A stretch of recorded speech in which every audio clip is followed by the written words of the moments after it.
आज हम बात करेंगे ऑल्टमैन जी स्कोर के बारे में।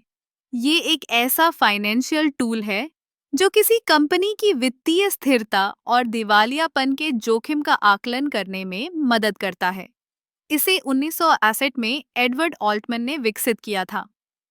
ऑल्टमैन जी स्कोर एक फॉर्मूला है जो 5 प्रमुख वित्तीय अनुपातों का उपयोग करता है। ये अनुपात कंपनी की संपत्ति, लाभ और बाजार मूल्य को ध्यान में रखते हैं। इस फॉर्मूले का उपयोग करके हम ये जान सकते हैं कि कोई कंपनी कितनी सुरक्षित है या फिर उसे दिवालियापन का खतरा है। ज़ेर स्कोर को समझने के लिए पहले हमें इसके 5 घटकों पर ध्यान देना होगा। पहला है working capital to total assets, जो बताता है कि कंपनी की तरलता कितनी है।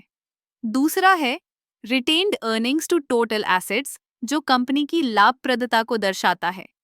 तीसरा है earnings before interest and taxes EBIT to total assets, जो कंपनी की संचालन क्षमता को मापता है। चौथा है market value of equity to total liabilities, जो कंपनी के बाजार मूल्य को उसके कर्ज के मुकाबले दिखाता है। और आखिरी में total sales to total assets, जो कंपनी की बिक्री क्षमता को दर्शाता है।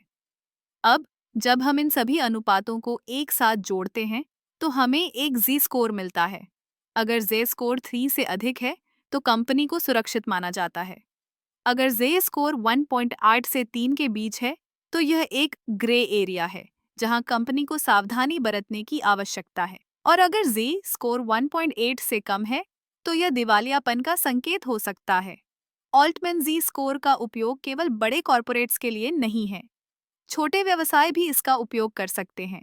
यह उन्हें अपने वित्तीय स्वास्थ्य का आकलन करने और संभावित समस्याओं का पहले से पता लगाने में मदद करता है। इसका एक और महत्वपूर्ण पहलू यह है कि यह निवेशकों के लिए एक मूल्यवान उपकरण है। जब निवेशक किसी कंपनी में निवेश करने का सोचते हैं, तो वे जे स्कोर का उपयोग करके यह जान सकते हैं कि कंपनी की वित्तीय स्थिति कितनी मजबूत है। ऑल्टमैन जी स्कोर को समझना और इसका सही उपयोग करना किसी भी व्यवसाय के लिए फायदेमंद हो सकता है। यह न केवल वित्तीय निर्णय लेने में मदद करता है, बल्कि यह व्यवसाय की दीर्घकालिक स्थिरता को भी सुनिश्चित करता है। तो अगली बार जब आप किसी कंपनी के वित्तीय स्वास्थ्य का आकलन करें, तो ऑल्टमैन जी स्कोर को जरूर ध्यान में रखें। यह आपको एक स्पष्ट और संक्षिप्त दृष्टिकोण देगा कि कंपनी की स्थिति क्या है